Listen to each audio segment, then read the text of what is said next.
ल अब 40 जना पनि पुग्यो। हामी अगाडि बढौँ त्यसो भए। सो लास्ट क्लासमा हामीले डिस्कस गरे अनुसार है, जुन एउटा 2 टा कुनै पर्सनको बीचमा जहाँ कुनै लेनदेनको कुरा हुन्छ र एउटाले अर्कोलाई पैसा दिनुपर्ने सिचुएसनमा पैसालाई इमिडिएटली दिन नसक्नेको अल्टरनेटिभको रूपमा चाहिँ यो बिल्स अफ एक्सचेन्ज इन एक्जिस्टेन्समा आएको थियो। Just just for some recap है, हामीले कलकत्तामा हुने ट्रान्जेक्सन्सको पनि रेफरेन्स लिएको थियौँ। कलकत्तातिर बिजनेस हुँदाखेरि कसरी तिनीहरूले म्यानेज गर्ने गर्थ्यो आफ्नो ट्रान्जेक्सन्स, त्यहाँबाट यसलाई लिगल स्वरूप दिनको लागि बिल्स अफ एक्सचेन्ज र यस्ता डकुमेन्टहरू, अरू पनि यस्ता केही डकुमेन्टहरू छन् जुन कि कुनै एक्टको थ्रु चाहिँ गभर्न गर्ने इन्टेन्सनले गभर्मेन्ट अफ इन्डियाले 1881 मा, त्यो बेलामा हुन त अङ्ग्रेजहरूको शासन थियो, त्यही बेलामा नै नेगोसिएबल इन्स्ट्रुमेन्ट एक्ट इन्ट्रोड्युस गरेको थियो। त्यही एक्टबाट त्यही कुरालाई, जुन कुरा व्यवहारमा थियो त्यसलाई लिगलाइज गर्यो हैन। अब कुरा चाहिँ बिल्स अफ एक्सचेन्जको एक्जिक्युसन भइसकेपछि त्यो बिल्स जो होल्डरसँग रहन्छ, त्यो होल्डरले चाहेको बेलामा त्यसलाई इन्डोर्स गरेर, नेगोसिएट गरेर, डिस्काउन्ट गराएर आफ्नो लिक्विडिटीलाई र आफ्नो कमिटमेन्टलाई पुरा गर्न सक्छ। त्यति पार्ट चाहिँ हामीले लास्ट क्लासमा डिस्कस गरेका थियौँ। अब बिललाई चाहिँ हामीले होल्ड गरेर राख्यो भने त्यो बिल जब म्याच्युरिटी डेटमा आएर प्रेजेन्ट हुँदाखेरि या त त्यसको पेमेन्ट हुन सक्छ, या पेमेन्ट भएन भने त्यो डिजोनर हुन सक्छ। जसले एक्सेप्ट गरेको व्यक्ति या ड्रईले चाहिँ म पेमेन्ट गर्न सक्दिनँ भन्ने भन्ने बित्तिकै द्याट गेट्स डिजोनर्ड। डिजोनर भएको बेलामा त्यसलाई हामीले either we get it notarized or wait for some time, त्यो व्यक्तिले पेमेन्ट गरोस् भनेर। यदि गर्न सकेन भने हामी त्यसलाई क्लेम गर्छौँ र क्लेममा हुन सक्छ त्यो पर्सन डिजोनर मात्रै गर्ने कारण चाहिँ पैसा नभएर हुन सक्छ इन्सल्भेन्सी पनि भएको हुन होला। यदि त्यो व्यक्ति इन्सल्भेन्ट भइसक्यो भने डिजोनर त भयो, तर केही दिन वेट गरिसकेपछि पनि पैसा पाएन। नपाएको खण्डमा तेरि ड्रवरले त्यो बेलामा कति पैसा रिकभर गर्छ, बाँकी नरिकभर गर्न सकेको पैसा उसको लागि ब्याड डेट हुन जान्छ। त हामी के गरौँ, एउटा दुईवटा क्वेसन्सबाट पहिला सुरुवात गरौँ। सबै बेसिक्स तपाईँहरूले सायद किताब छ भने पढ्नु नै भयो होला है, जुन हामीले अस्ति डिस्कस गरेको कुरा।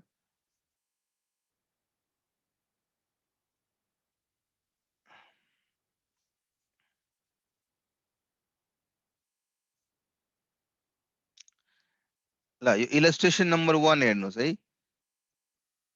तर सबैजनासँग स्क्रिन त बुक पनि छँदैछ, मैले स्क्रिन सेयर गरेको छु, but book must be there with you. Over the screen also, let's read. Miss Susata receives 2 bills from Miss Aruna dated 1st January 2020 for 2 months. The first bill is for 10,200 and second bill is for 15,000. Second bill was endorsed in favor of Miss Sri on 3rd January 20, and the first bill is discounted immediately with the bank for rupees 10,000. Pass the necessary journal entries in the books of Miss Sujata. Miss Sujata receives 2 bill.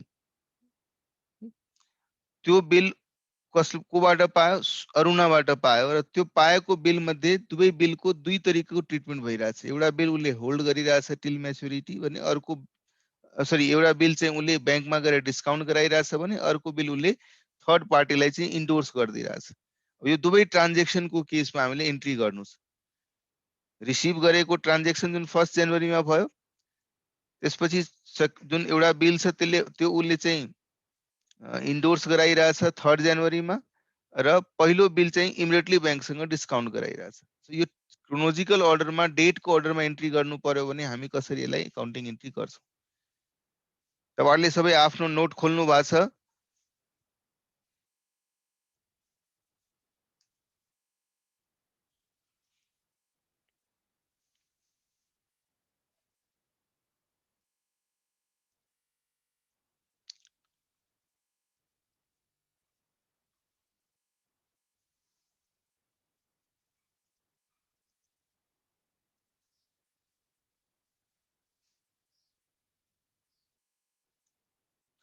ल, so डेटकै अर्डरमा हेर्ने हो भने के entry हामी गर्छौँ?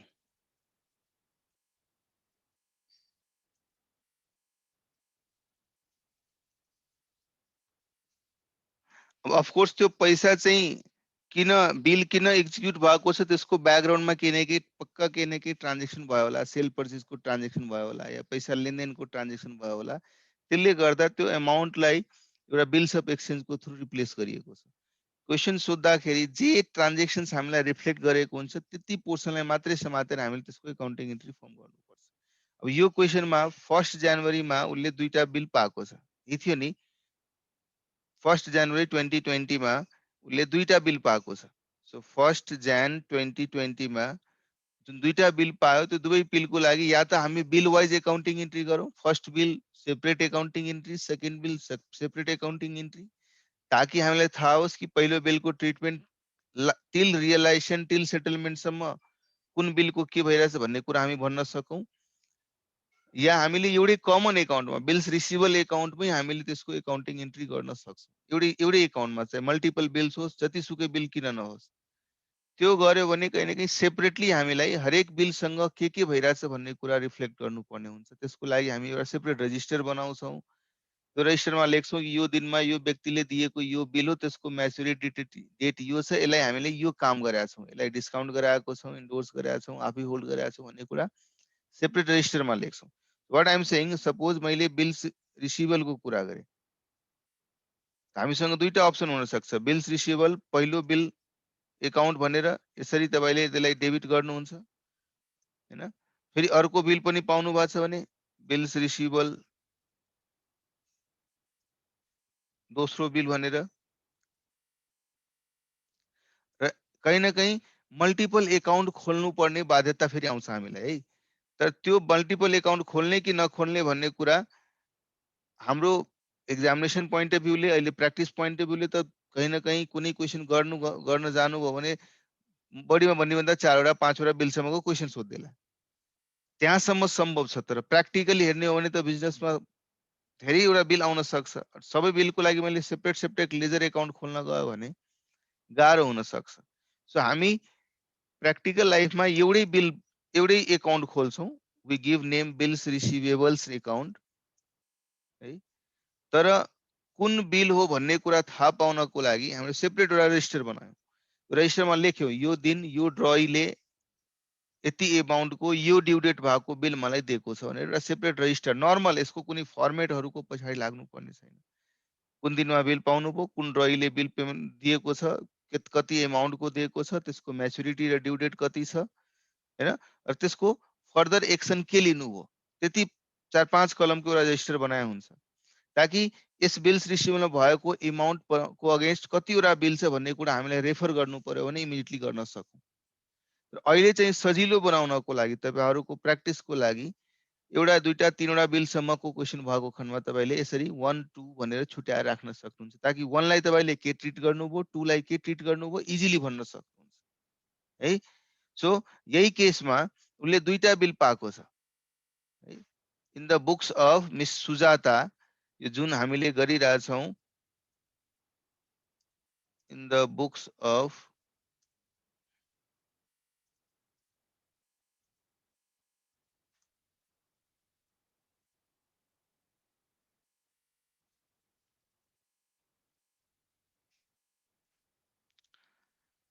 उसले दुईटा बिल पाएको छ, त्यसको एमाउन्ट कति कति थियो, फर्स्ट बिल 10,200 को र सेकेन्ड बिल 15,000 रुपियाँको। दुवै बिल 2 महिना म्याच्युरिटी डेट भएको है। सो 10,200 अर्को चाहिँ 15,000। कसले दिएको छ यो बिल, कोसँग उसले रिसिभ गरेको छ, drawee is Miss Aruna. So to Miss Aruna, total 25,000। Of course normally जुन यदि एक्जामिनेसन आयो भने being 2 bills received from Miss Aruna. So यसरी तपाईँहरूले ट्रान्जेक्सन्सहरूलाई पहिला रेकर्ड गर्ने काम अस्ति हामीले क्लासमा डिस्कस गर्दाखेरि पनि एउटा प्रोटोटाइप बनाएर हामीले डिस्कस गर्यौँ। अब यो क्वेसनमा सेकेन्ड स्टेप्स के लिएको छ अर्गनाइजेसनले या मिस सुजाताले के स्टेप लिएको छ, फर्स्ट बिललाई चाहिँ सेकेन्ड बिललाई इन्डोर्स गरेको छ 3rd जनवरीमा र first bill is discounted immediately with the bank for ₹10,000। हेर्नुहोस्, सेकेन्ड बिल 15,000 को छ तर बैंकसँग डिस्काउन्ट गर्न गयो अरूले 10,000 मा डिस्काउन्ट गराएको छ। हुन त त्यति साह्रो डिस्काउन्ट हुँदैन बिकज टाइम भ्यालु अफ मनीको हिसाबले चलन चल्तीमा जुन इन्ट्रेस्ट रेट चलिरहेको हुन्छ, अहिले मानौ बैंकको इन्ट्रेस्ट रेट 12% छ भने 12% को दरले 2 महिनापछि पाउने बिलको लागि डिस्काउन्ट गर्न गयो भने 15,000 को बिल 10,000 मा त डिस्काउन्ट हुँदैन। सरी 10,200 को बिल छ। The first bill was discounted immediately with the bank for ₹10,000। So 10,200 को बिल 10,000 मा डिस्काउन्ट गरायो। इमिडिएटली भनेपछि मेबी सेम डेटमा डिस्काउन्ट गराएको छ। त 1 जनवरीमै उसले यो 10,200 को बिललाई डिस्काउन्ट गरायो। हामीले अस्ति क्लासमा डिस्कस गरे के अकाउन्टिङ हुन्छ यसको। तपाईहरु अनम्युट गर्न सक्नुहुन्छ है, डोन्ट वरी फर दैट। तर त्यो ब्याकग्राउन्डमा कुनै हल्ला चाहिँ हुनु भएन।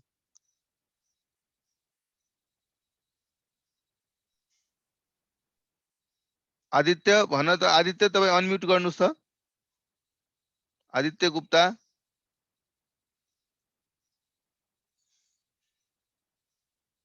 आदित्य गुप्ता,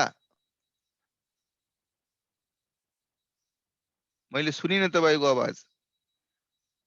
ल भनेबित्तिकै गायबै भयो। खोइ आदित्य गुप्ता अनम्युट गर्नुस् त।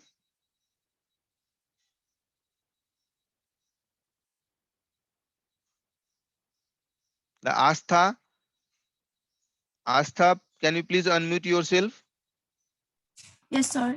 Yeah, great. So हामीले लास्ट क्लासमा डिस्कस गरे जे जब हामी कुनै बिल बैंकमा डिस्काउन्ट गराउँछौं भने त्यसमा फर्स्ट बिल 10,200 वाला बिल यो जुन बिल छ that we Yes, got sir. discounted. So after discounting it, what accounting entry does that person pass? के पास गर्छ भन्नुस् त?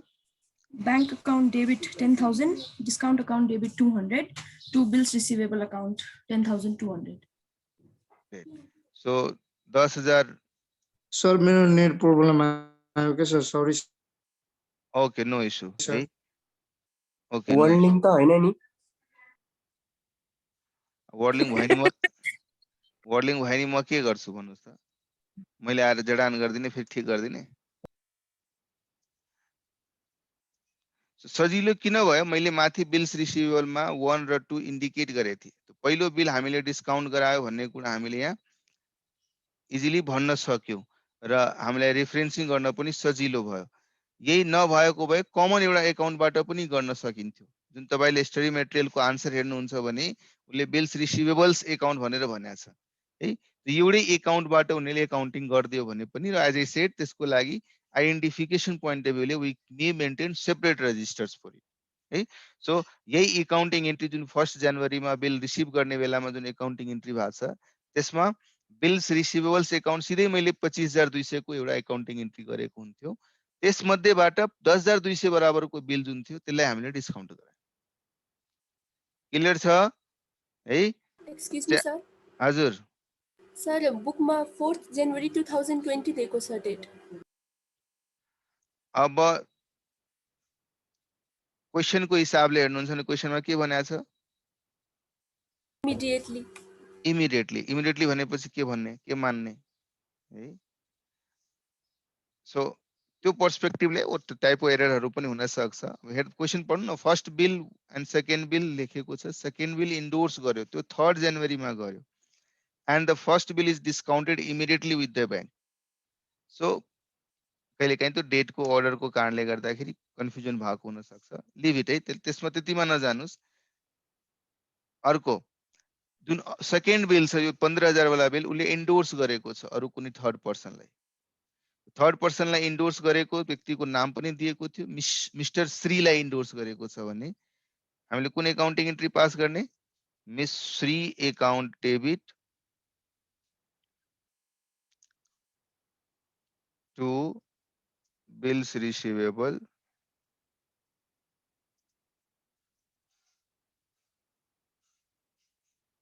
$15,000। ये पढाएको थियो हामीले लास्ट क्लासमा। सिचुएसन नम्बर 3 भनेर हामीले डिस्कस गरेका थियौं। In situation number 3 it gets discounted. First सिचुएसनमा हामीले बिल्स होल्ड गर्ने, सेकेन्ड सिचुएसनमा डिस्काउन्ट गराउने, थर्डमा हामीले इन्डोर्स गर्ने। तीनटै सिचुएसनको इभन डिजोनर हुने बेलाको अवस्थासम्म हामीले डिस्कस गरेका थियौं। कोही छ जसले चाहिँ एक्सेप्ट द डेट को है, डेट को कन्फ्युजन बाहेक कसैलाई छ कुनै अरु कन्फ्युजन छ भने च्याट बक्समा लेख्नुस्. I'll repeat that है, otherwise I'll go in one flow. One sir.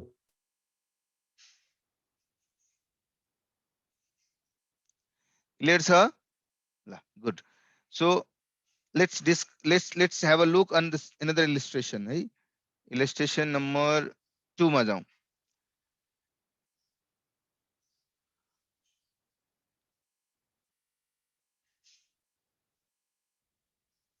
So Vijay sold goods to Pritam on 1st September 2019 for rupees 1,06,000.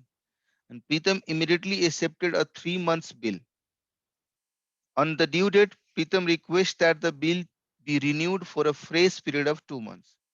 Vijay agrees provided interest at the rate of 9% was paid immediately in cash.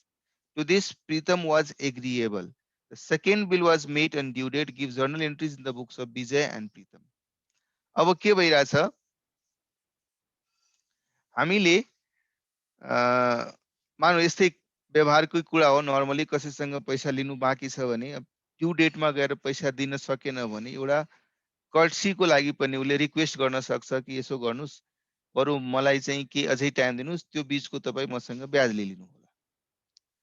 यो व्यवहारमा हुने, चलन चल्तीमा हुने, बिजनेसमा हुने. Even बिजनेसमा पनि हामीले बिल काट्दाखेरि कहिलेकाहीँ कस्टमरको बिलमै लेखिदिएको हुन्छौँ कि यो तपाईले 1 महिना भित्रमा पेमेन्ट गर्नुपर्छ. इन केस पेमेन्ट गर्नु भएन भने यति % को दरले ब्याज लाग्छ.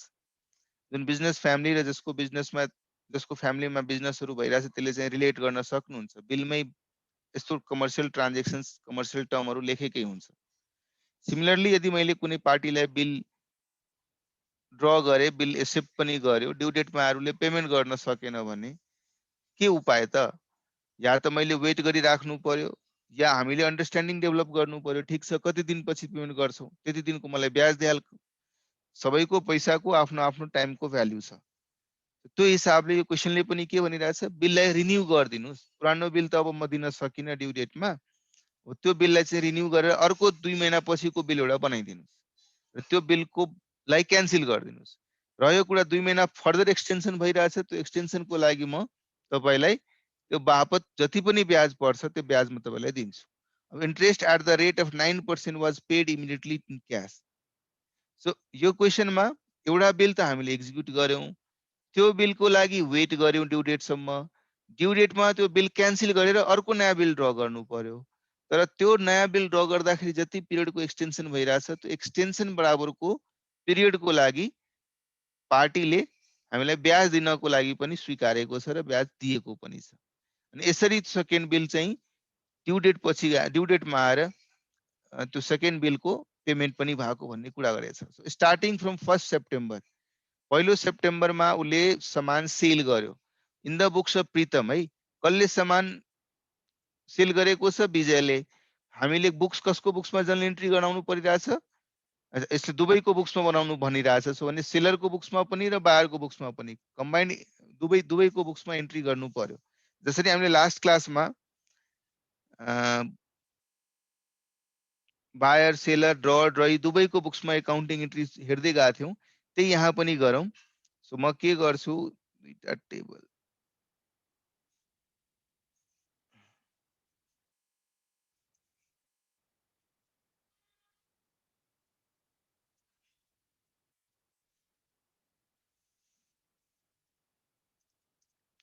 Books of Vijay, Books of Pritam.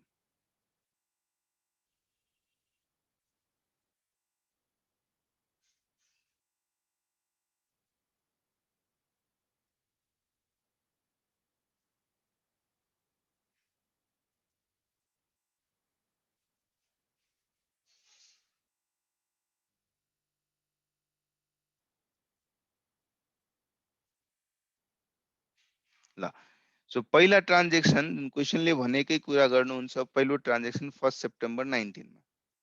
So 1st September 19 2019 मा उले विजयले प्रितमलाई गुड्स सेल गर्यो. त्यो त भनिराख्नु परेन. नर्मल उले के एन्ट्री गर्यो होला, Pritam account debit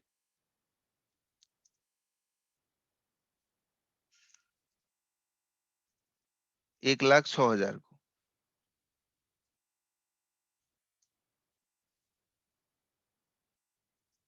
two sales को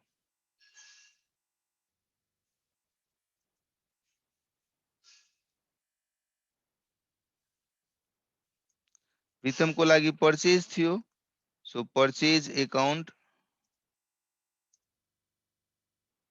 डेबिट 1,06,000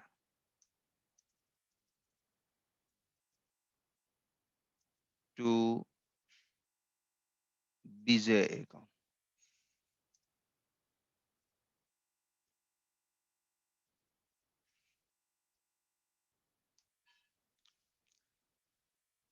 अब यही दिनमा उसले चाहिँ त्यही पेमेन्ट बराबरको लागि 3 महिनाको बिल एक्सेप्ट गर्यो है। सो 3 महिनाको बिल एक्सेप्ट गर्दाखेरि प्रीतमले के एन्ट्री गर्छ, विजयलाई मैले जुन नर्मल एक्सनेबल क्लेम थियो, एक्सनेबल क्लेममा कुन व्यक्तिले कुन व्यक्तिसँग पैसा लिन्छ भन्ने इयर मार्क भएको हुन्छ, तर त्यसलाई नेगोसिएबल बनाउनको लागि त्यसलाई चाहिँ एउटा डकुमेन्टको थ्रु हामीले इजिली मैले त्यो क्लेम अरूलाई दिन सक्छु। मैले मानौ म प्रीतमको पोइन्ट अफ भ्यूले या विजयको पोइन्ट अफ भ्यूले कुरा गर्दा, इफ आई एम विजय र विजयले एउटा अमाउन्ट प्रीतमसँग लिनुपर्ने थियो, पहिलो इन्ट्रीबाट त्यो लिने र दिने कुरा इस्टाब्लिस भइरहेछ। फर्स्ट इन्ट्री हेर्नुहुन्छ दुवैको बुक्समा, यहाँ विजयले प्रीतमसँग मात्रै पैसा माग्न सक्छ, अरू कुनै व्यक्तिसँग 1,06,000 माग्न गयो भने दिन्छ, दिँदैन। सिमिलरली प्रीतमले पनि विजयलाई पैसा दिन्छ, अरू कसैलाई पैसा दिँदैन। अहिलेसम्म जुन क्लेम छ एउटा पर्सन स्पेसिफिक इस्टाब्लिस छ। अब त्यो क्लेमलाई उसले के गर्यो, एउटा बिल्स अफ एक्सचेन्जको थ्रु कन्भर्ट गरिदियो। यो गर्ने बित्तिकै के भयो, अब त्यो क्लेम त्यो बिल जोसँग रहन्छ त्यसले गर्न सक्छ। सो अब प्रीतमले एउटा बिलमा साइन गरेर एक्नोलेज गरेर दिने बित्तिकै त्यो कागजको टुक्रा जो होल्डरसँग रहन्छ त्यो होल्डरले गएर पैसा माग्न सक्छ। सो त्यसलाई नेगोसिएबल बनाइदियो, बढी ट्रान्सफरेबल बनाइदियो त्यसलाई। त्यो काम चाहिँ तपाईँ हेर्न सक्नुहुन्छ, यो इन्ट्रीको थ्रु पनि इस्टाब्लिस भइरहेछ। प्रीतमको बुक्समा पहिला विजयलाई दिनुपर्ने भनेर ल्याबिलिटी रेकर्ड गरेको छ। अब विजयलाई होइन, त्यो ल्याबिलिटी विजयलाई क्रेडिट र फेरि विजयलाई अर्को इन्ट्रीमा डेबिट गर्ने बित्तिकै त्यो विजयको नामको ल्याबिलिटी चाहिँ क्यान्सल भयो। यो दुवै इन्ट्री यदि हेर्नुहुन्छ भने अल्टिमेटली के रह्यो त, बिल्स पेएबल छ। बिल्स पेएबल भनेपछि त्यो कागज जसले मनी आउँछ देखाउनको लागि त्यसलाई मैले पेमेन्ट गर्नुपर्छ। It's not that I will be paying only to Vijay. If someone else comes, त्यो कसरी आउँछ, विजयले पक्का त्यो बिल अरू कसैलाई एन्डोर्स गर्यो होला या ब्याङ्कमा गएर डिस्काउन्ट गरायो होला। ब्याङ्कमा गराएर डिस्काउन्ट गराएको छ भने ब्याङ्क आउँछ पैसा माग्नको लागि। यदि ब्याङ्कमा डिस्काउन्ट भएको छैन, इन्डोर्स भएको छ भने इन्डोर्स गरेको इन्डोर्सी आउँछ त्यो पैसा माग्नको लागि। या उसले आफै होल्ड गरेर बसेको छ भने आफै आउँछ पैसा माग्नको लागि। Any person may come towards Pritam र Pritam will need to make that payment if Pritam is honouring it. इफ प्रीतमको सँग पैसा छैन, डिजोनर गर्नु पर्यो भने त्यो सिचुएसन बेग्लै छ। अर्डर गर्यो भने होल्डरले पैसा पाउँछ है। सेम विजयको पोइन्ट अफ भ्यूले पनि कुरा गर्दाखेरि उसले सेम डेटमा कहीँ न कहीँ त्यो बिललाई उसको लागि bills receivable 1,06,000 to Pritam account.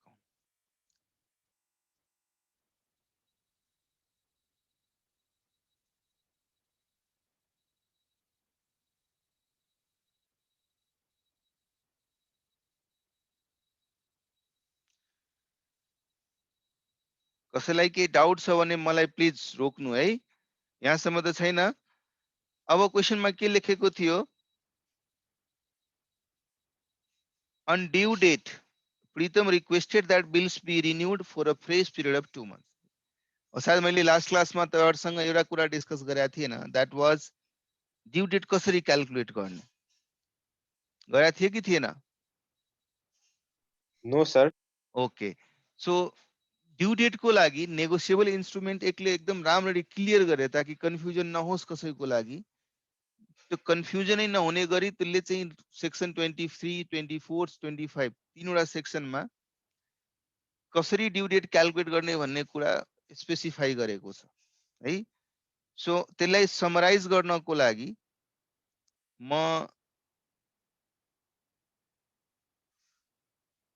तपाईहरुले एउटा सानो स्क्रिन शेयर गर्छु।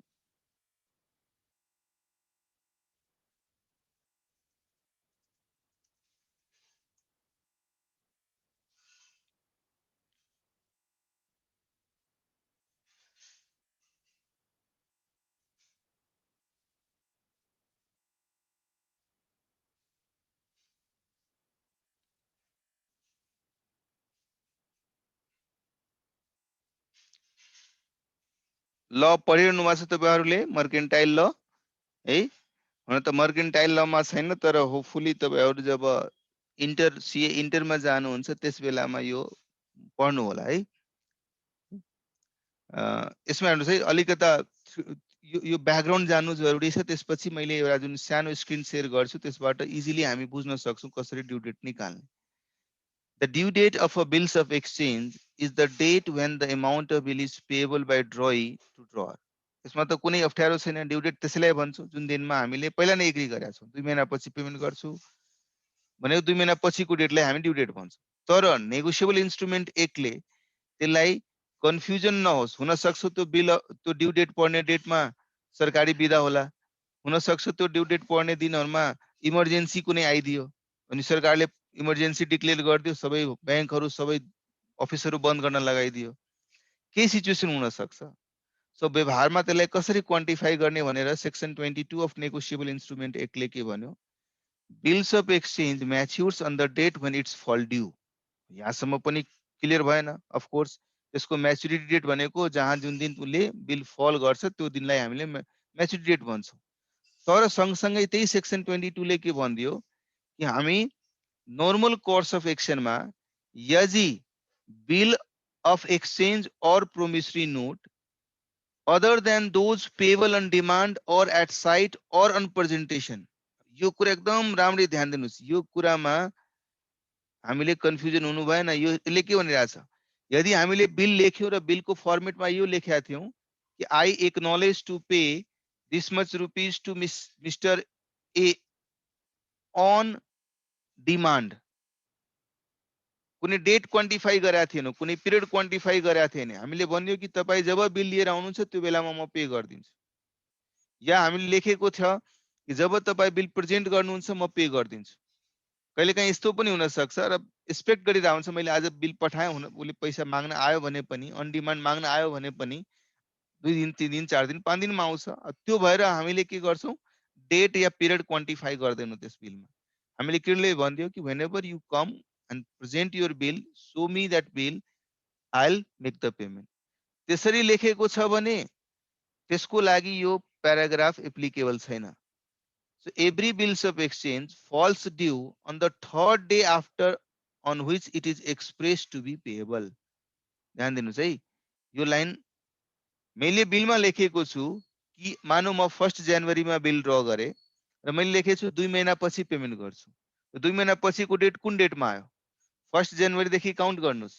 2 महिनापछिको डेट भनेको 1 फेब्रुअरी 1 मार्चमा आएर भयो। त्यसको उसले के भन्छ कि 1 मार्चमा होइन, तपाई 3 दिन अझै त्यसमा ग्रेस दिनुहुन्छ।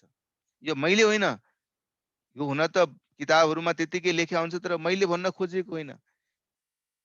नेगोसिएबल इन्स्ट्रुमेन्ट एक्टको सेक्सन 22 मा लेखेको यो कुरा हो।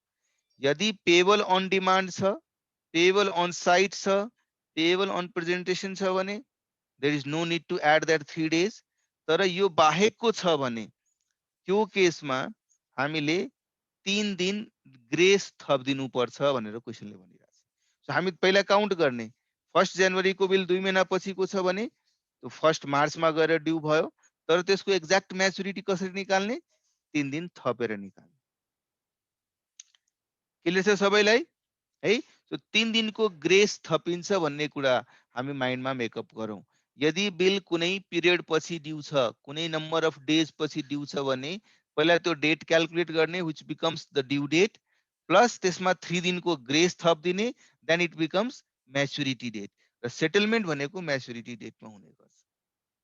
एक्सेप्सन, यदि बिल्स पेएबल अन डिमान्ड छैन, पेएबल अन प्रेजेन्टेसन छैन, पेएबल एट साइट छैन भने, डिमान्ड एट साइट और प्रेजेन्टेसन भनेको त्यसमा हामी कुनै पिरियड र डेट लेखे आउँदैनौं, जब लिएर जान्छु पैसा माग्न त्यो बेला दिनुपर्छ। त्यसमा फेरि ग्रेस किन थप्ने त? त्यसै कारणले त्यसलाई ग्रेसको लजिकबाट बाहिर गरिदिएको। क्लियर छ यहाँ? ल त्यसपछि सेक्सन 23 र 24 भेरी इन्ट्रेस्टिङ सेक्सन है। एक्चुअली तपाईहरुले रिड गर्नुस् त यहाँ मेरो स्क्रिनमा दिएकोहरु।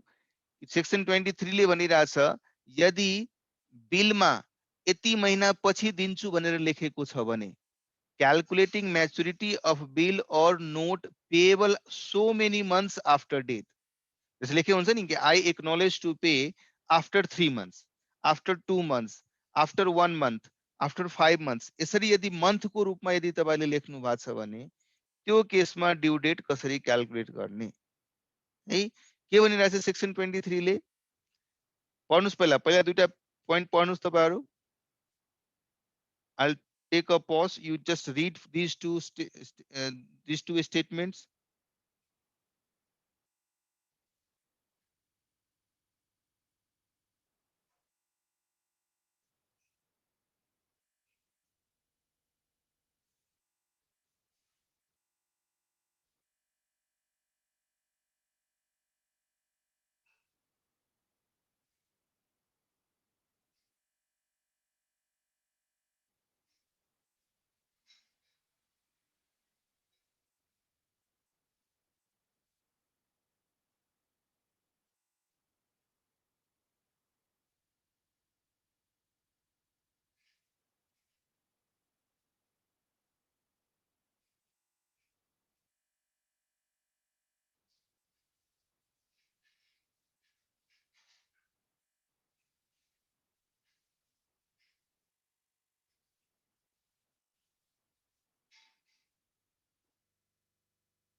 हुन तपाईहरुको बुकमा एकदम राम्ररी चाहिँ त्यसलाई एक्सप्लेन गर्न खोजेको छ र बनाएको छन्। कहिले कहिले ड्यू डेट हुन्छ, ड्यू डेट भनेको कुराहरु त्यही नेगोसिएबल इन्स्ट्रुमेन्ट एक्टबाट नै लिएर आएको छ सबै कुराहरु।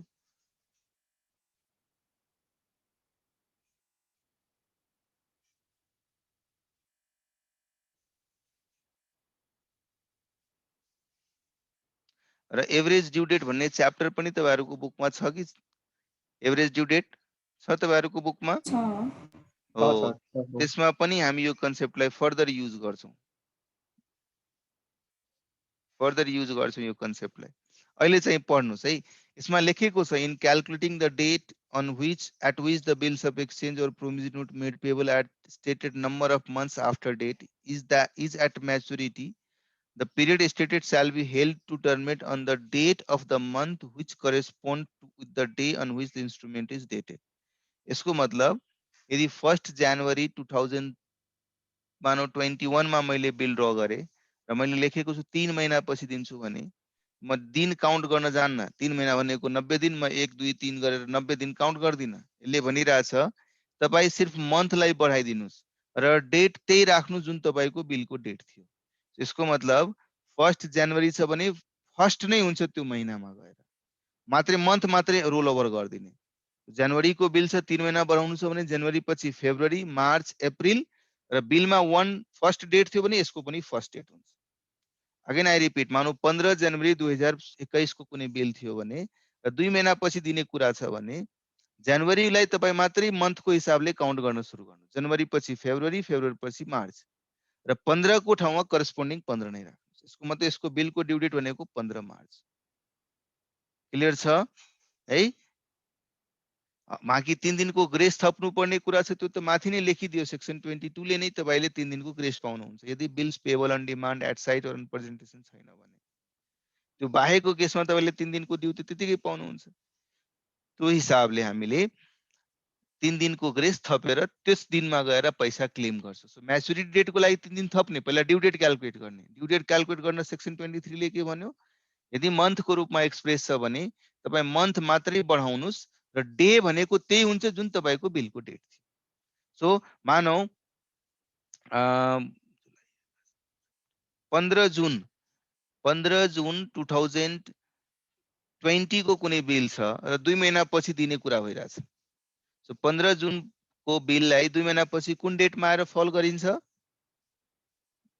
15 जुनको बिल छ 2 महिना पछि छ भने कुन ड्यू डेट बन्न गयो?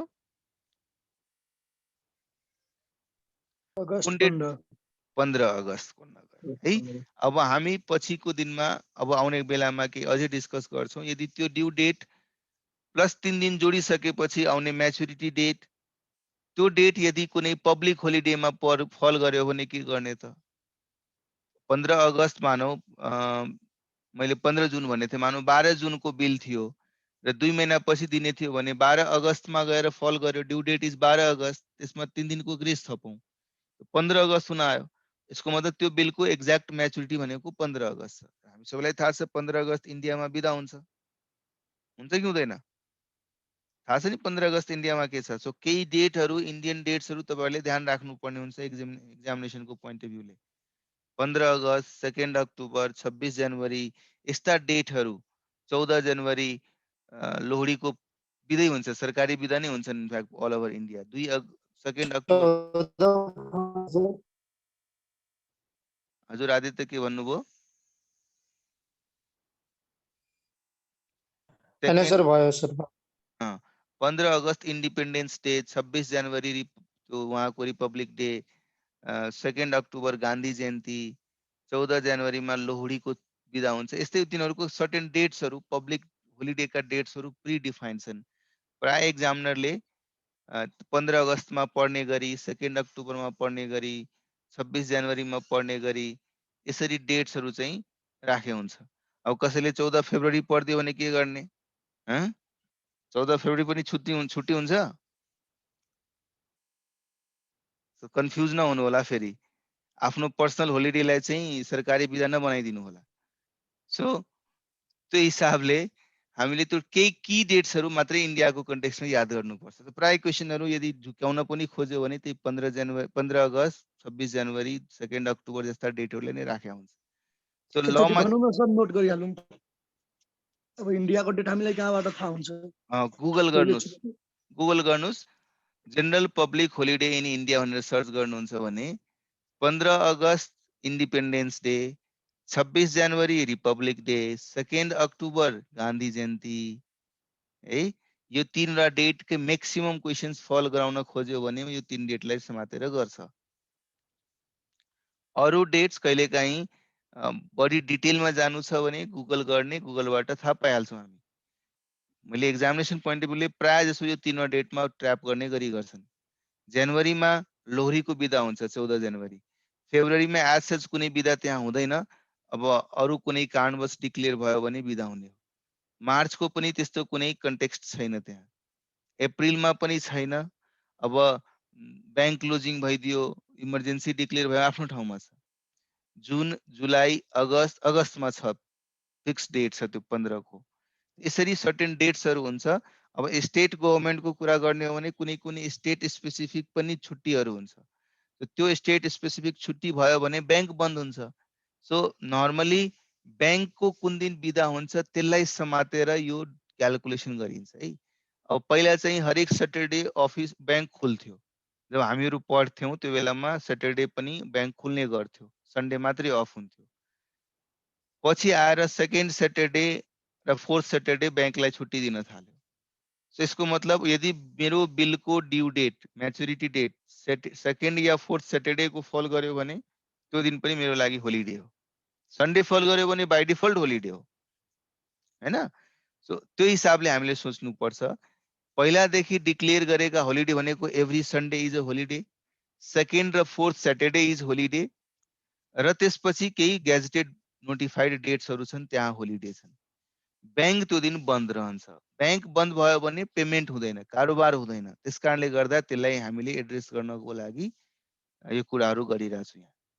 सो यदि पब्लिक होलिडे पहिलादेखि इन्फर्मड छ भने 1 day before that date is to be considered as maturity date. जसरी मैले भने 15 अगस्तको कुनै बिलको म्याच्युरिटी डेट पर्यो भने 12 जुनमा बिल एक्जिक्युट गरेको थियो, 2 महिनाको लागि एक्जिक्युट गरेको थियो, हामीले क्यालकुलेट गर्यौँ 12 जुन इक्वल टु 2 महिना जोड्यो भने 12 अगस्त, 3 दिनको ग्रेस थप्यो भने 15 अगस्त, तर 15 अगस्त इन्डियामा चाहिँ छुट्टी हुन्छ। त्यो केसमा 15 अगस्तको बिललाई हामीले एक दिन पहिला नै 1 डे बिफोर पहिलादेखि नै थाहा थियो नि, यसको लजिक पनि सबै यसरी रिलेट गर्नुहोस्। जुन कुराको बारेमा पहिलादेखि मलाई थाहा छ भने त्यसको लागि त म एक दिन पहिला सेटलमेन्ट गर्न सक्छु। अचानक इमर्जेन्सी डिक्लेयर भयो, जस्तो कोरोनाको कालमा सबै ब्याङ्क बन्द गराइदियो,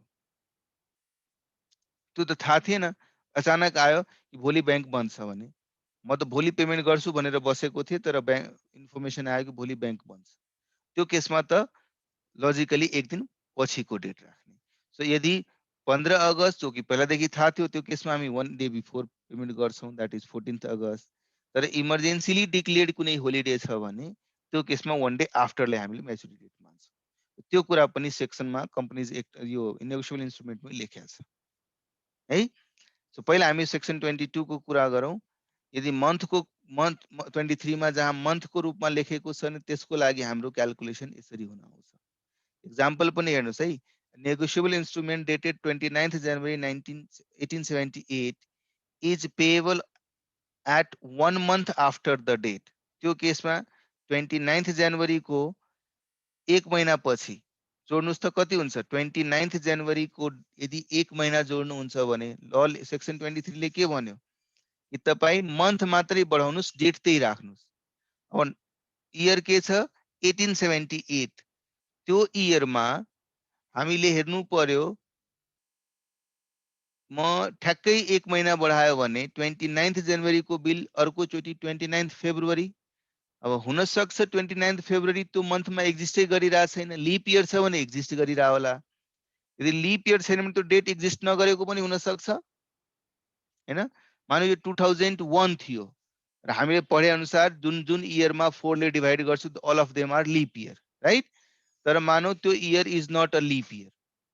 त्यो केसमा फेब्रुअरी त लले भने अनुसार हामीले के गर्यौं कि 1 महिना बढाउन भन्यो, मन्थलाई 1 महिना पोस्टपोन गर्यौं। सो 29 जनवरी को बिल यदि लजिकमा जाने हो भने, ल अनुसार हेर्ने हो भने 1 महिना बढायो भने 29 फेब्रुअरी। और 29 फेब्रुअरी को डेट यदि त्यो मन्थमा एक्जिस्टै गर्दैन, त्यो केसमा के गर्ने? त्यो सिचुएसनमा त्यो महिनामा जुन लास्ट डेट छ, फेब्रुअरी महिनामा जुन लास्ट डेट छ त्यसैले ड्यू डेट बनाउने। हेर्नुहोस्, if the month in which the period would terminate has no corresponding day. पढ्नुहोस् यहाँ है, यो मैले होइन कानुनमै यो लेखेको छ कि यदि त्यो महिनामा, म अर्को एक्जाम्पल लिन्छु, भनौँ न म डिसेम्बर 31 डिसेम्बरमा मैले कुनै बिल ड्र गरेँ र मैले लेखेँ 2 महिना पछि पेमेन्ट गर्ने भनेर। 31 पनि के गरौँ ल, यसलाई चाहिँ 3 दिन अगाडि गरौँ, 28 डिसेम्बर राखौँ। 28 डिसेम्बरमा मैले कुनै बिल ड्र गरेँ र 28 डिसेम्बरको बिललाई 2 महिना पछि पेमेन्ट गर्ने गरी गर्यौँ। सो 28 डिसेम्बरबाट 2 महिना जोड्नुस् तपाई, जनवरी फेब्रुअरी, 28 फेब्रुअरी प्लस 3 दिनको ग्रेस जोड्नुस्। 28 प्लस 3 गर्नुभयो 31। अब 31 त त्यहाँ एक्जिस्ट गर्दैन नि। फेब्रुअरी महिनामा 31 कहिले सुन्नु भएको छ तपाईहरुले? म्याक्सिमम 29 हुन सक्छ यदि लिप इयर छ भने है। एकचोटी यस्तै भएको थियो, सेप्टेम्बर पाकिस्तान एम्बेसीले भिजा जारी गरेको थियो, त्यो भिजामा 31 सेप्टेम्बर भनेर लेखेर सर्कुलेट भइरहेको थियो एकदम सोशल मिडियामा। तपाईहरुले त्यो खैर हेर्नु भएको छ, हेर्नु भएको कि भएन, सोशल मिडियामा खूब भाइरल भएको थियो कि पाकिस्तान में सितंबर भी 31 दिन का होता है भनेर खूब मजाक उडाइरहेको थियो। हामीले पनि त्यो दिन ध्यान राख्नुपर्छ। अब तपाईहरुलाई यो यसरी चाहिँ सुन्नु भयो होला, यसरी यसरी यसरी गरेर डेज काउन्ट गर्ने सुन्नु भएको छ कि छैन है? Yes sir. Right, number of days कुन महिनामा के हुन्छ भनेर सजिलै तपाई ध्यान राख्नुस्। यदि म यहाँबाट सुरु गर्छु या यतातिरबाट, कुतैतिरबाट पनि सुरु गर्दा हुन्छ, जनवरी फेब्रुअरी मार्च, या यताबाट पनि गर्नुस् या यताबाट गर्नुस्, कतैतिरबाट गर्नुस्। यु क्यान से अल माथि हाइटहरुमा द डेज आर 31, डेप्थहरुमा days are 30। Exception is February, जहाँ डेप्थ भए पनि 30 हुँदैन, 28 हुन्छ और 29 हुन्छ लिप इयरको केसमा है। सो मैले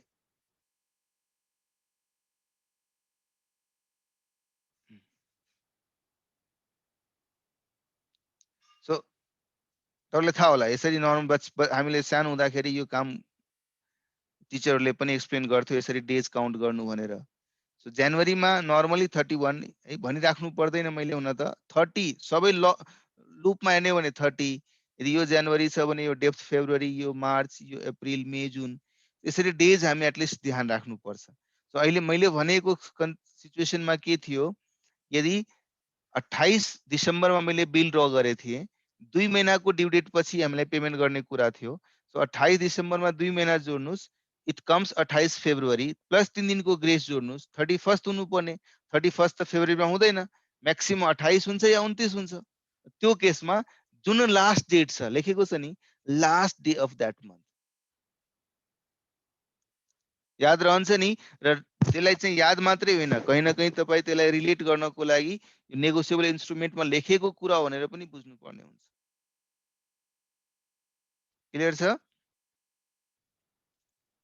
अब सेक्सन 24 अफ द नेगोसिएबल इन्स्ट्रुमेन्टले यदि नम्बर अफ डेज यहाँ माथि अहिले 23 मा हामी पढ्यौं number of month after date यहाँ number of days after date लेखेको छ।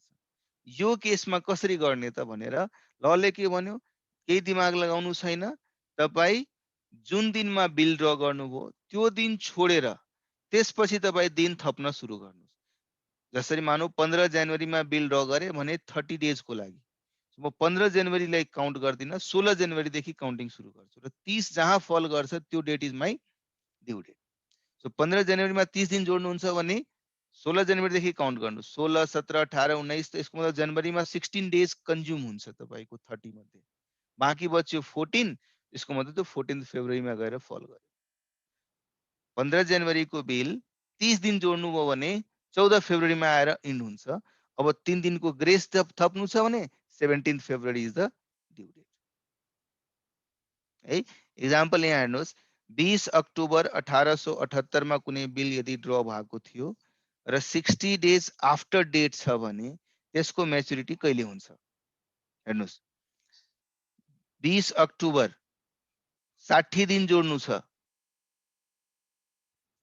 अक्टोबरमा कति दिन हुन्छ how many days are there in October 30 फेरि 30 भन्यो कसले 30 हुन्छ कि 31 हुन्छ 31 है ल। सो 20 अक्टोबरमा बिल ड्र गरे 20 छोडेर त्यसपछि काउन्टिङ सुरु गर्ने यसको मतलब कति दिन छ अक्टोबरमा 11 डेज छ 20 पछिको दिन काउन्ट गर्नुहुन्छ भने 11 वटा दिन छ नोभेम्बर कति दिनको हुन्छ 30 दिनको हुन्छ र हामीले 60 डेज काउन्ट गर्नु छ यसको पुरा 30 दिन हामीले थप्नु पर्यो त्यसमा डिसेम्बर हुन त 31 डेज को हुन्छ तर हामीले अब कति दिन बाँकी 60 डेज थप्नु छ। सो मैले 11 काउन्टिङ अब डे वाइज काउन्टिङ सुरु गर्नुहुन्छ नि काउन्टिङ गर्न सुरु गर्नुस् न 21 अक्टोबर 22 23 यसरी 60 डेज पुर्याउनुस् अनि हेर्नुस् कुन दिनमा गएर पुग्नुहुन्छ। त्यसलाई चाहिँ नम्बर अफ डेज को यदि ज्ञान राम्ररी राख्नु भएको छ भने अक्टोबरमा 20 पछि मात्रै 11 दिन बाँकी छ नोभेम्बरमा पुरा 30 बाँकी छ अब मलाई 60 पुर्याउनको लागि 41 डेज त सिधिसक्यो बाँकी 19 डेज छ यसको मतलब 19 डिसेम्बर भनेको मेरो ड्यू डेट हो प्लस हामीले 3 दिनको ग्रेस थप्छौं हेन्स मेरो म्याच्युरिटी डेट कहिले हुन आउँछ 22 डिसेम्बर।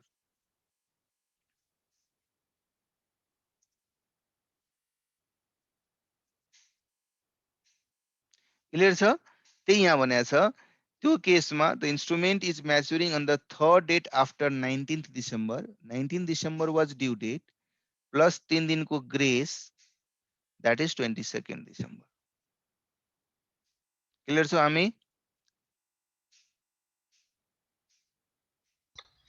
एक्सक्यूज मी सर हजुर अघिनको त्यो फेब्रुअरीको केस थियो नि त्यसमा 28 फेब्रुअरीमा गएर तिर्न पर्ने हो कि 3 मार्चमा गएर ड्यू डेट भनेको 3 मार्चमा यहाँ हामीले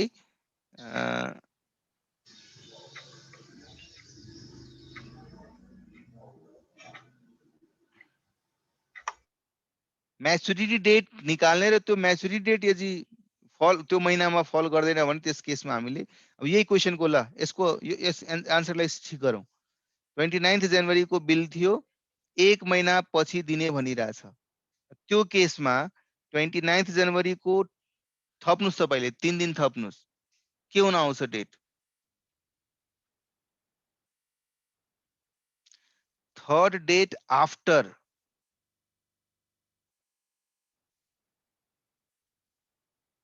काउन्ट गर्नुस् त यसमा कति हुन आउँछ 3 मार्च हो यहाँ लेखेको छ नि on the third day after है अब 1878 मा त्यो लिप इयर छ भने 1878 मा यदि त्यो लिप इयर छ भने 29 दिन होला तर 1878 लिप इयर 4 ले डिभिजिबल छ 1878 छ भने 29th को डेट होला त्यो केसमा हामीले 29th लाई करस्पोन्डिङ 29th मा लिन सक्छौं छैन भने त लिनु पर्ने हुँदैन क्लियर ल सो यो डेज क्याल्कुलेसन गर्नको लागि हामीले यति मात्रै ध्यान दिनुपर्ने हुन्छ अब हामी ब्याक टु हाम्रो ओरिजिनल क्वेशन थियो त्यसमा जाउँ जहाँ हामीले विजय र परचेजको क्वेशन्स गरिरहेका थियौं विजय र प्रितम वाला त्यो क्वेशनमा के थियो यसको ड्यू डेट निकाल्नु पर्यो ल भन्नुस् 1 सेप्टेम्बरमा बिल ड्र गरेको छ 3 महिनाको लागि यसको मतलब यसको ड्यू डेट कहिले हुन आउँछ 1 सेप्टेम्बरको केसको बिल ड्यू डेट हेर्नुस् कहिले काहीँ कन्फ्युजन क्वेशनले गर्दिए हुन्छ र हामी पनि कन्फ्युज हुन थाल्छौं क्वेशनमा ड्यू डेट लेखे तापनि फर अल प्र्याक्टिकल रिजन हामीले म्याचुरिटी डेटलाई नै ड्यू डेट भन्नुपर्छ सो लले के भन्यो एउटा ड्यू डेट बनायो प्लस 3 दिन जोड्नुस् त्यसपछि त्यसलाई म्याचुरिटी डेट बनाउनुस् भन्यो तर क्वेशनले म्याचुरिटी डेट भन्ने कुरा युज नगरेर ड्यू डेट नै युज गरिरहेको हुन्छ यसको मतलब हामीले कुन दिनमा गएर पैसा क्लेम गर्न सक्छौं त्यो दिनलाई समातेर बस्नु पर्यो त्यो नै हाम्रो लागि प्र्याक्टिकल रिजनको लागि ड्यू डेट छ सो यहाँ 1 सेप्टेम्बरमा बिल ड्र गर्यो 3 महिनाको लागि बिल ड्र गर्यो अहिले भर्खरै हामीले सेक्सन 23 मा हेर्यौं के लेखेको थियो यदि कुनै पनि बिल महिनाको टर्ममा स्टेटेड छ भने यति महिना अगाडि बढाउने त सेप्टेम्बरबाट नम्बर अफ मन्थ थप्नुस् त 3 महिना October November December so 1 December is the due date as per section 23 plus 3 दिनको ग्रेस जोड्न पनि सेक्सन 22 ले भनेको थियो 3 दिन जोड दिनुस् भनेर यसको मतलब प्र्याक्टिकल रिजनको लागि म्याचुरिटी डेट भनेको 4 डिसेम्बर हो 4th December is for practical reason is the due date है त्यसलाई ड्यू डेट भन्नुस् म्याचुरिटी डेट भन्नुस् जे भए पनि 4 डिसेम्बरमा गएर मेरो पेमेन्ट आउनु पर्ने दिन सो क्याल्कुलेसनहरु गर्दाखेरि त्यसरी 4 डिसेम्बर लेख्नु होला लले ड्यू डेट सेपरेटली डिफाइन गरेको थियो म्याचुरिटी डेट सेपरेटली डिफाइन गरेको थियो तर म्याचुरिटी डेट पनि प्र्याक्टिकल रिजनको लागि ड्यू डेट नै हो ड्यू डेट भनेको जुन दिन मैले पेमेन्ट क्लेम गर्छु जुन दिन मेरो पेमेन्ट आउँछ त्यसैले हामी क्याल्कुलेसन गर्दाखेरि क्वेशनमा म्याचुरिटी वर्ड होस् ड्यू वर्ड होस् क्वेशनहरु गर्ने बेलामा हामीले लले भनेको 3 दिन यदि एप्लिकेबल छ भने जोडेर गर्ने स्पेसिफिक डेट नै लेखेको छ भने भन्दियो नि एउटा स्पेसिफिक डेटमा आएर तपाई पेमेन्ट गर्छु भनेर लेख्नु भएको छ भने ग्रेस डेज थप्ने कुरै भएन जहाँ डेजको काउन्टिङ हुन्छ त्यहाँ 3 दिन थप्ने कुरा गर्यो र यदि त्यो दिन पब्लिक होलिडेमा परिरहेछ भने that date is 1 date pre date यदि इमर्जेन्सीली डिक्लेयर्ड पब्लिक होलिडे छ भने 1 डे आफ्टर डेट त्यसरी सोच्नु होला सो यहाँ 4 डिसेम्बरमा आएर क्वेशनले भने अनुसार जुन हामीले यहाँ गरि त्यो इमर्जेन्सी वाला मतलब पब्लिकली डिक्लेयर्ड पहिलादेखि जसरी 15 अगस्त 26 जनवरी यो डेटहरु त पहिलादेखि थाहा छ कि त्यहाँ बिदा हुन्छ भनेर त्यो डेटहरु जुन पहिलादेखि नै थाहा छ बिदा छ त्यो केसमा मान्छेले थाहा छ कि बिदा हुनेवाला छ त्यसैले एक दिन पहिला गएर सेटलमेन्ट गर्छ नि बैंक पनि खुलेको दिनमा गएर सेटलमेन्ट गर्छ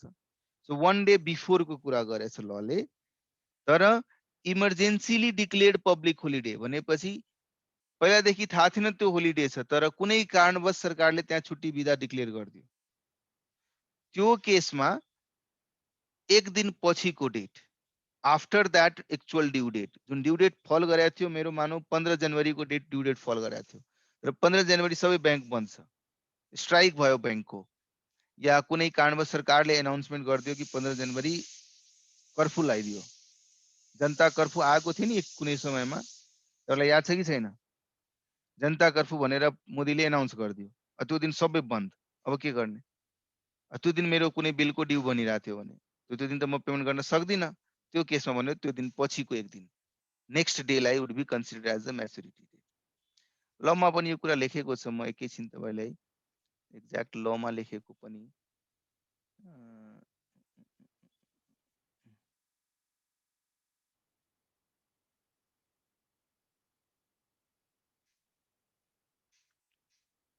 section 25. When the day on which is at maturity is a public holiday, the instrument shall be deemed to be due on preceding business day. Hey, section 25 मा लेखेको कुरा हो. The expression public holiday includes Sunday or other days declared by central government by notification in the official gazette to be the public holiday. सरकारले official gazette मा लेख्दै हुन्छ कि यो आर्थिक वर्षरी तपाईले सुन्नुभयो कि सुन्नु भएन. अहिले भर्खरै नेपालमा पनि चर्चा थियो नि कि दुईटा होलिडे बढाएको छ तर त्यो दुवै होलिडे चाहिँ शनिबार परेको छ. चर्चाको विषय थियो. सरकारले चाहिँ यो आर्थिक वर्ष यो दिन चाहिँ अफिसियल होलिडे छ भनेर पब्लिस गर्छ. त्यसलाई चाहिँ अनर गर्ने सबै सरकारी कार्यालय, त्यसलाई अनर गर्ने सबै ब्याङ्करहरू हुन्छ. प्राइभेट संस्थाहरू त्यसलाई नमान्लान् तर सरकारी संस्था र ब्याङ्कहरूले त्यसलाई मान्नुपर्ने हुन्छ. त्यही हिसाबले भन्यो कि सरकारले यदि अफिसियल ग्याजेटमा यो दिन छुट्टी छ बिदा छ भनेर डिक्लेयर गर्यो भने त्यसलाई हामीले पब्लिक होलिडे भन्छ. And now if preceding day is also public holiday it will fall on the day previous to that previous day. मानौ त्यो सन्डे पर्यो, सन्डे त होलिडे छ भने सटरडे सेटल गर र सटरडे चाहिँ सेकेन्ड सटरडे र फोर्थ सटरडे परिहाल्यो भने ब्याङ्क त बुझा रहन्छ, त्यसलाई फेरि एक दिन पहिला गर्ने. सो कहीँ न कहीँ जुन दिन पहिलादेखि नै तपाईँलाई थाहा छ कि यो दिन बिदा छ भने त्यो केसमा एक दिन प्रिसिडिङ डेटलाई लिनुहोस्. तर यदि if holiday happens to be emergency or unforeseen holiday then the date shall be next following day. लले नै भनिदियो कि यदि कुनै कारणवश त्यो दिन यस्तो आयो जो कि तपाईँलाई थाहा थिएन, इमर्जेन्सीली डिक्लेयर भएको डेट हो, अनफोर्सिन डेट हो भने त्यो केसमा next following day would be your holiday, sorry due date, maturity day. Clear छ है? हेर्नुहोस्, यदि maturity date is holiday, public holiday छ भने प्रिसिडिङ डेट, इमर्जेन्सी वाला छ भने एक दिन पछिको date. So average due date पढ्ने च्याप्टरमा म यो सबै कुरा तपाईहरुलाई शेयर गर्छु. पब्लिक होलिडेज नर्मली सबै सन्डे हुन्छ, फोर्थ र फोर्थ सैटरडे हुन्छ. 26 जनवरी को दिन भयो, 15 अगस्त को भयो, 1 अप्रिल पनि नर्मली ब्याङ्कहरूले चाहिँ आफ्नो एनुअल एकाउन्ट क्लोजिङ गर्नको लागि बन्द गरे हुन्छ. 31 मार्च उनीहरूको इयर क्लोजिङ छ भने 1 अप्रिल उनीहरूले ब्याङ्कमा ट्रान्जेक्सन्स गर्दैन. स्टाफहरू आएको हुन्छ, काम गरिरहेको हुन्छ तर ब्याङ्किङ एक्टिभिटी तिनीहरूले गर्दैन क्लोजिङको कारणले गर्दा. सो प्र्याक्टिकली हुने डेट्सहरू मैले यहाँ लेखिदिएको छु है. ल एक्जाम्पलको लागि यदि 10 अगस्त 2007 को बिल छ र 3 महिना पछि ड्यू डेट हुनेछ भने तपाईहरु फटाफट क्याल्कुलेट गरेर भन्नुस् यसको ड्यू डेट कति हुनु पर्यो. 10 अगस्त 3 महिना जोड्नुस्, सेप्टेम्बर अक्टोबर नोभेम्बर 3 महिना बढाउनुस्, 10 नोभेम्बर प्लस 3 दिनको ग्रेस थप्नुभयो भने म्याच्युरिटी डेट को लागि इट वुड बी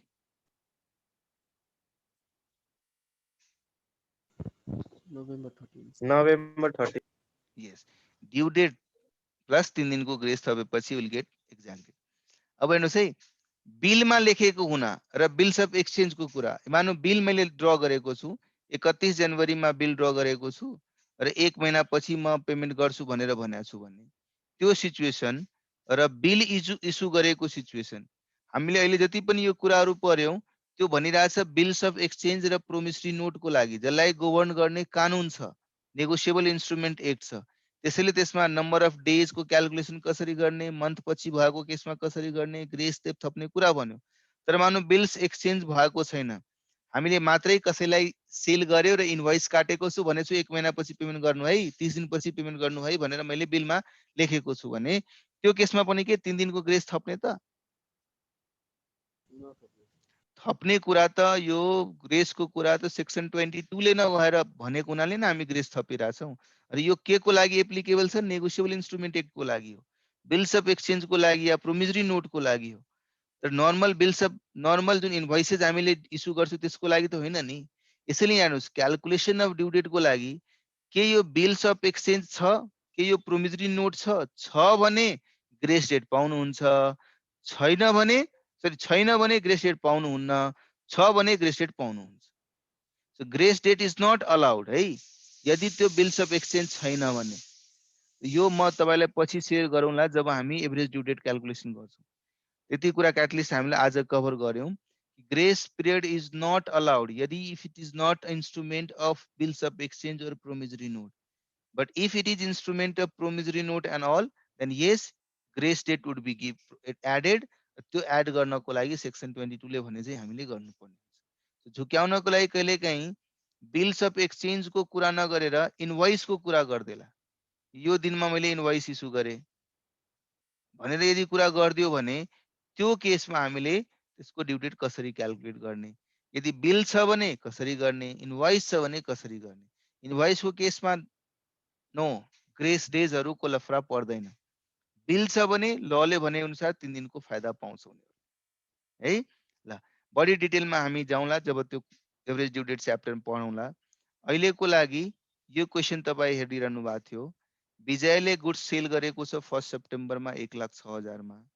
प्रितमले त्यो बिल 3 महिनाको लागि एक्सेप्ट गर्यो. ड्यू डेटमा आएर उले म बिल पेमेन्ट गर्न सक्दिन, मलाई यसको साटो 2 महिना अगाडिको बिल दिइहाल्नुस् र बरुमा 9% को दरले म तपाईलाई ब्याज जुन पर्छ त्यो ब्याज म अहिले नै तपाईलाई पे गर्दिन्छु भनिरहेछ.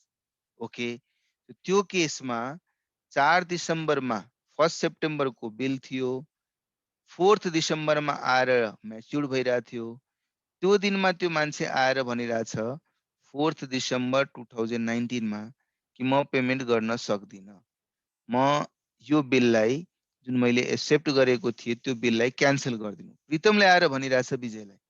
अब त्यो दिनसम्म त उसले बिल होल्ड गरेर बसेको थियो, पाउने बेलामा उसले यो एन्ट्री गरेको थियो. अब यो बिललाई क्यान्सल गर्नु पर्यो र त्यसको साटो नयाँ बिल बनाउनु पर्यो भने क्यान्सलेसनको लागि त यो एन्ट्रीलाई रिभर्स गर्दै पुग्छ.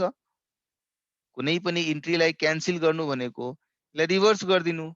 सो प्रीतमलाई मैले फेरि डेबिट गरेँ बिकॉज अब त्यो बिल एक कागज का टुकड़ा था जो कि अब काम का नहीं रहा बिकॉज वो कैंसिल हो गया. राइट.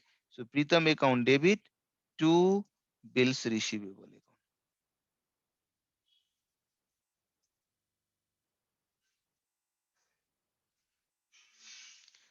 सो अर्को नयाँ बिल रिन्यू गर्नको लागि पनि पुरानो बिललाई त क्यान्सल गर्नु पर्यो नि. पुरानो बिल क्यान्सल भइरहेछ यहाँ.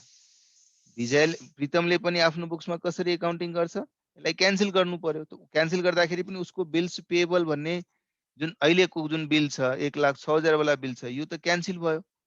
क्यान्सल भयो भने उसले यही एन्ट्री पास गर्छ. Bills payable account debit 1,06,000 to विजय.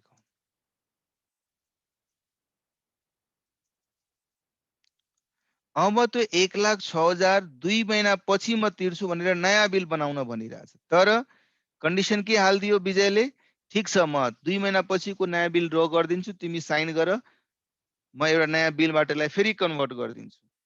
तर 2 महिना पछि तिमी मलाई पेमेन्ट गर्छौ त्यसको बराबरको ब्याज देऊ. कति ब्याज दिने त 9% को दरले ब्याज दिने. अब तपाई क्याल्कुलेट गर्नुस् त 1,06,000 मा 9% को दरले 1,06,000 मा 2 महिनाको ब्याज कति हुन आउँछ?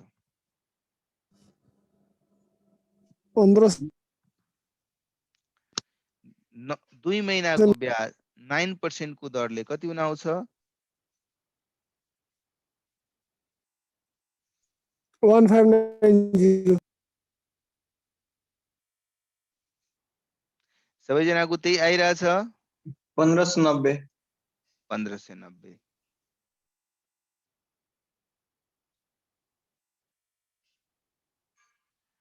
म क्याल्कुलेसन तपाईहरुलाई देखाएँ, नझुकिनु होला. 1,06,000 को बिल छ है. मैले के गरे, म यसरी लेखे, यही लेखे 1,06,000 को बिल 9% को दरले 2 महिनाको 2/12 है 1590. क्लियर. सो 1590 रुपैयाँको इन्ट्रेस्ट चाहिँ उले इमिडिएटली भन्छ मलाई अहिले दे इन्ट्रेस्ट अनि म नयाँ बिल तिमीसँग एक्जिक्युट गर्न लगाउँछु. सो प्रितमले पनि एक्सेप्ट गर्यो. त्यही डेटमा 4/12/2019 के डेटमा यसले क्याश पायो हैन.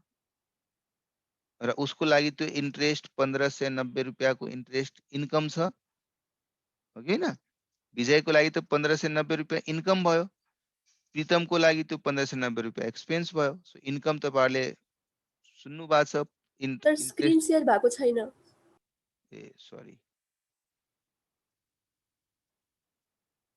है।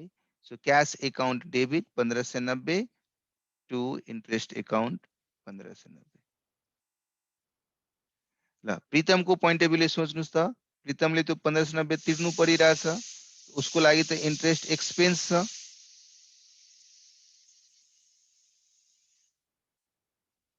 यसको लागि यो इन्ट्रेस्ट इन्कम थियो।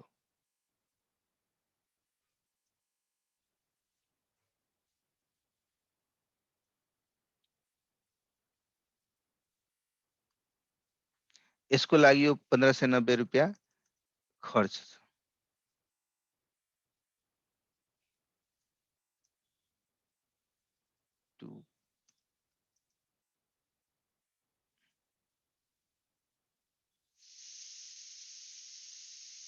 अनि बल्ल अब आएर यसले भन्छ इन्ट्रेस्ट पे गरिसकेपछि ठिक छ, म 2 महिना पछिको अब बिलमा एक्सेप्ट गर्छु। अब बिल फेरि उसले एक्सेप्ट गर्यो भने के एन्ट्री पास गर्छ? त्यही पहिला पास गरेको एन्ट्री, विजय एकाउन्ट डेबिट 1,06,000 को बिल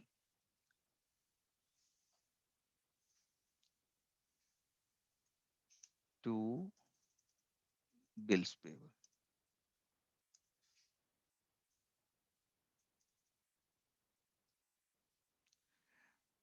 यसले बिल रिसिभ गर्यो, यसले एन्ट्री पास गर्छ।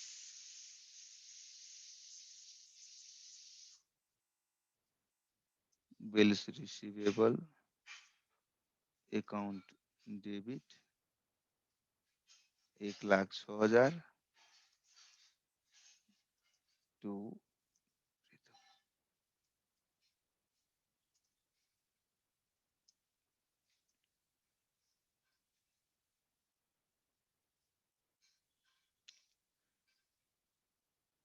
Second bill was met on due date. अब हेर्नुहोस् है, 4 दिसम्बरमा उसले बिल ड्र गरेको छ। अब यसको ड्यू डेट कहिले आउँछ? 2 महिना पछिको बिल हो यो। यसको एक्ज्याक्ट ड्यू डेट कहिले आउँछ त्यसो भए? 4 दिसम्बर 2 महिना पछिको ड्यू डेट कहिले हुन्छ? Feb 7 7 February. किनभने हामी नर्मल 2 महिना बढाउँ, दिसम्बर पछि जनवरी February, so due date is 4 February, 3 दिनको ग्रेस पायो, 7 फेब्रुअरी हो।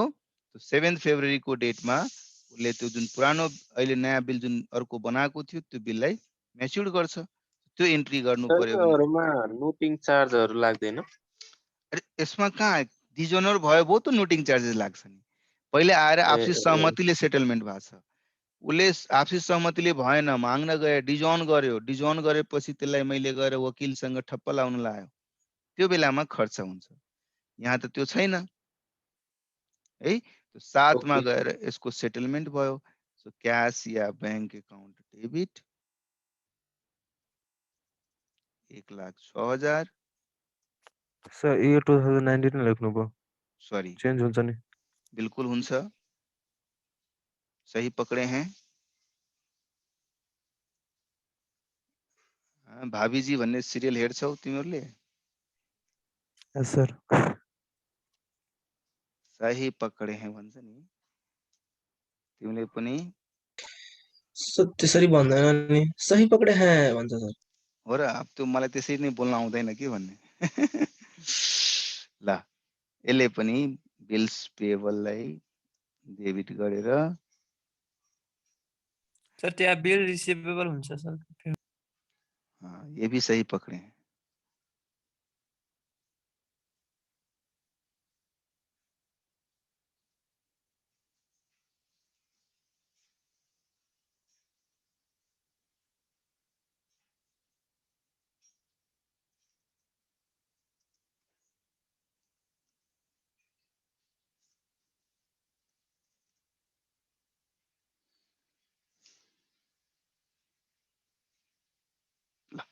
ठीक छ, बुझ्नुभयो त? अरूले बुझ्नुभयो? कोही छ जसलाई डाउट छ? अहिले तपाईहरुले चाहिँ फटाफट आफ्नो भिडियो अन गर्नुस् त। कोही छ जसलाई डाउट छ? हेरौँ म, ह्यान्ड रेज गर्नुस्। ह्यान्ड रेज गर्ने फिचर थाहा छ नि? लजाइरहेछ सबै, आफ्नो भर्खर सुतेर उठेर बस्या होला है। ल एनीवे डाउट छैन भने भेरी गुड। अब तपाईहरुले के गर्नुस्, किताबमा दिएको इलस्ट्रेसन्सहरु चाहिँ एउटा अकोमोडेसन बिल्स बाहेक सबैमा अब भनेको बिल्स अफ एक्सचेन्जको एकाउन्टिङ भन्ने कुरा जति हामीले डिस्कस गर्यो त्यही अनुसार छ। मात्र यसमा कम्प्लेक्सिटिजहरु कस्तो आइदेला, मैले इन्डोर्स गरेको थिएँ डिजोन गरिदियो, मैले डिस्काउन्ट गराएको थिएँ डिजोन गरिदियो, त्यसपछि आएर मैले चाहिँ जससँग डिस्काउन्ट गराएको थिएँ ब्याङ्कलाई मैले पे गरेँ या इन्डोर्स गरेको मान्छेलाई मैले पे गरिदिएँ, तर जसले एक्सेप्ट गरेको थियो त्योसँग गएर मैले सेटलमेन्ट गरेँ, या उसको इन्सोल्भेन्सीबाट सेटलमेन्ट हुन्छ या यसरी नै जसरी हामीले रिन्यू गराएको छौँ त्यसरी सेटलमेन्ट हुन्छ। ती केही कम्प्लेक्सिटिजहरु ट्रान्जेक्सनल कम्प्लेक्सिटिजहरु मात्रै चेन्ज हुँदै जान्छ है। मात्रै एउटा अकोमोडेसन बिल्स भन्ने कन्सेप्ट छ जो कि हामीले फरक तरिकाले बुझ्नु जरुरी छ। बाँकी सबै क्वेशन्सहरु एटलिस्ट तपाई ट्राई गरेर आउनु होला। I will read those questions again in the classroom, but तपाईहरुले पहिलादेखि नै त्यो क्वेशन्स एकचोटी अटेम्प्ट गरेर आउनु भयो भने सजिलो हुन्छ क्लासमा त्यसलाई डिस्कस गर्नको लागि। सो होमवर्क भनेको अकोमोडेसन बिल्स बाहेकका जति पनि इलस्ट्रेसन बुक्समा दिएको छ सबै तपाईहरुले पढेर त्यसमा भएका केही डाउट छ भने अपफ्रन्ट लिएर आउन सक्नुहुन्छ। हुन भए पनि म त्यो क्वेशन्सहरु एटलिस्ट एक चोटी रिडिङ गर्छु क्लासरुममा र त्यो क्वेशन स्पेसिफिक कसैको कुनै डाउट छ भने त्यो डाउट पनि डिस्कस गर्नेछौँ। र त्यसपछि अकोमोडेसन बिल्स भन्ने कुरा हामीले पढ्नेछौँ र लगत्तै एभरेज ड्यू डेट पनि हामीले स्टार्ट गर्नेछौँ। हुन्छ ओके सर। है? हुन्छ सर। ल okay bye, take care, stay safe. Bye sir, thank Bye you bye, sir. sir. Bye, sir. Thank you Have a sir. good day, sir. Bye bye bye bye. Bye sir.